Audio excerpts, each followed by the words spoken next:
जी अस्सलाम वालेकुम once again Shahzad Malik. आज मैं रोशन पाकिस्तान न्यूज़ के साथ आपकी खिदमत में पेशी खिदमत में वंस अगेन। हम आज बात करेंगे ओवरसीज़ पाकिस्तानी के मसाइल के हवाले से।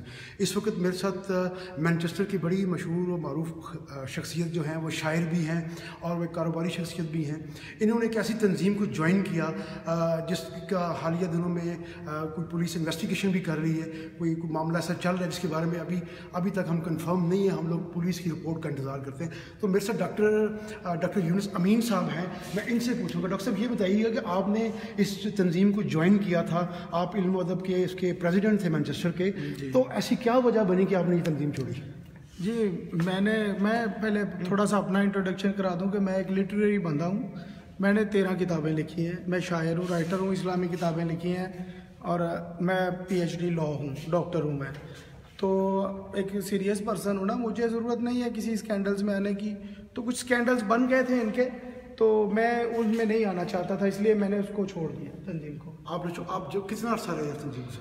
जी ये तकरीबन मार्च में ये मेरे पास आए थे डॉक्टर अमार साहब। जी। तो फिर मैंने जो है 13 अगस्त को तो बिल्कुल ख़त्म कर दिया, ऑफिस दिया था उनको, ख़त्म कर दिया। आपने इनको ऑफिस दिया और आपने सारा खर्चा बर्दाश्त किया। कितना है कि आपने खर्चा इसके ऊपर किया होगा? इनको खिलाया पिलाया, इनको ऑफिस दिया? मतलब देखें जी, खिलाना पिलाने की कोई बात नहीं है। खिलाना पिलाना तो वो तो मुकद्दर का है। वैसे भी ये मैं इसको काउंट ही नहीं करता कि ये मैंने कोई पे एहसान किया या किसी पे भी। मेरे पास रूटीन में अल्हम्दुलिल्लाह कुछ अरसे से इतने लोग 50-50 बंदे खाना खाते हैं, तो खाने का नहीं, मैं तो काउंट ही नहीं करता। नहीं तो आपको ये शर्मिंदगी फील नहीं कि हमें हमारे ज़राए के मुताबिक वहाँ पे पुलिस भी आपके ऑफिस उसी ऑफिस में आई जी, और आप उस वक्त क्या महसूस हुआ कि आप एक नेक काम कर रहे थे, एक अच्छी तंजीम के साथ? बिल्कुल सही है। ये हमेशा अच्छे लोगों के साथ भी होता है। मैं अपनी कोई तारीफ नहीं कर रहा, लेकिन होता है कि उसमें कुछ मिसअंडरस्टैंडिंग्स आती हैं। ये इसमें स्कैंडल आ गए थे 1-2, जिसकी वजह से वो कुछ इस किस्म के स्कैंडल थे कि वो जो मैं तो बर्दाश्त नहीं कर सकता था, तो फिर मैंने किनारा कर लिया। तो ठीक है, इसमें अफसोस तो है ना कि ये मैंने गलत किया। नहीं, मुझे पहले उसको चेक करके ज्वाइन करना चाहिए था। तो आप क्या कहेंगे हमारे सुनने वालों को कैसी ऐसी तंजीमों को ज्वाइन करने से पहले आपको ऐसे इकदाम करने चाहिए ताकि आपको किसी प्रॉब्लम? मेरा स्पेशली फीमेल्स को है कि जो मैनचेस्टर में फीमेल्स रह रही हैं कि वो ये देखें कि जो भी तंजीम को ज्वाइन करने जा रही हैं, देखें पहले उसकी थोड़ी सी हिस्ट्री चेक करके फिर करें।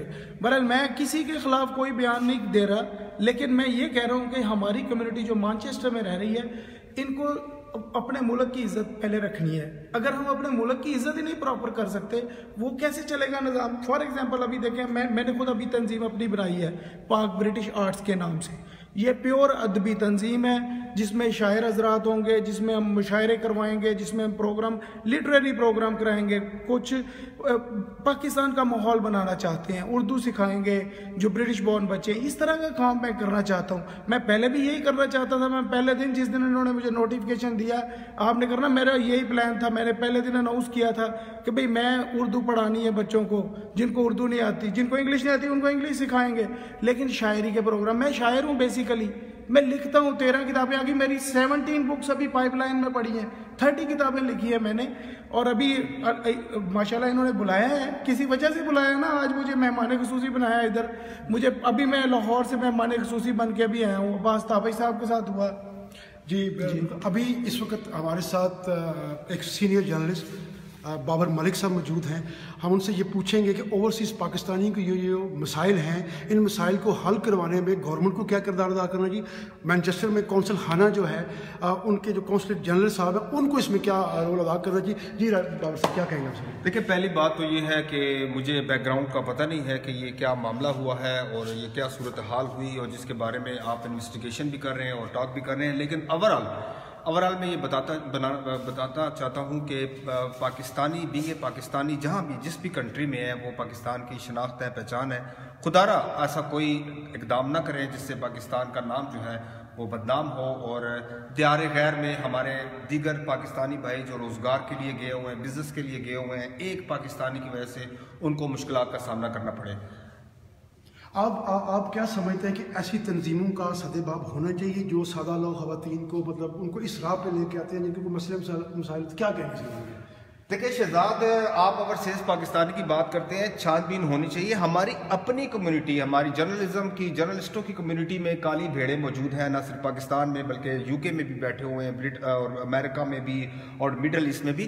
سب کی چھان بین ہونی چاہیے، اور چھان بین کے بعد ہی ان کو ایک ذمہ دار، ایک شناخت کے طور پر ان کو عہدہ ملنا چاہیے، ان کو ممبرشپ دینی چاہیے. یہ نہیں کہ ہر کوئی اٹھائی گرا آیا اور اس نے اپنی تنظیم بنائی، 4 لوگ اکٹھے کیا اوورسیز پاکستانی بنا کے، اور کوئی پھر ایسا کارنامہ، ایسی بدنامی کا باعث وہ بن جائے کہ بعد میں ہم سر پیٹتے رہیں. بابر صاحب آپ یہ بتائیں گے کہ آپ خواتین کو اسپیشلی کیا میسج دیں گے؟ کوئی ڈاکٹر صاحب بھی یہی بات کر رہے تھے کہ خواتین کا جو ہے وہ اس کے حوالے سے کیا کہنا چاہیں گے آپ؟ دیکھیں خواتین کے حوالے سے تو میں یہی کہتا ہوں کہ خواتین خصوصی طور پر جو ہے سوشل میڈیا سے انتہائی محتاط رہیں. فیس بک ہو، واٹس ایپ ہو یا دیگر جتنی بھی ایپس ہیں، اس پہ محتاط رہیں. یہ ساری فیک آئی ڈیز بنا کے خواتین کو اس طور پر استعمال کر کے ورگلا کر استعمال کیا جاتا ہے، اور بڑی بڑی اہم شخصیات کو ان خواتین کے ذریعے بلیک میل بھی کیا جاتا ہے. اجتناب کریں، محتاط رہیں، اور اگر آپ اندرون ملک ہیں یا بیرون ملک ہیں انتہائی احتیاط کریں اور اس سوشل میڈیا کا کم سے کم استعمال کریں. جی بہت بہت شکریہ، thank you very much doctor صاحب. اور ڈاکٹر صاحب کا، بابر ملک صاحب کا، آپ کا بہت بہت شکریہ.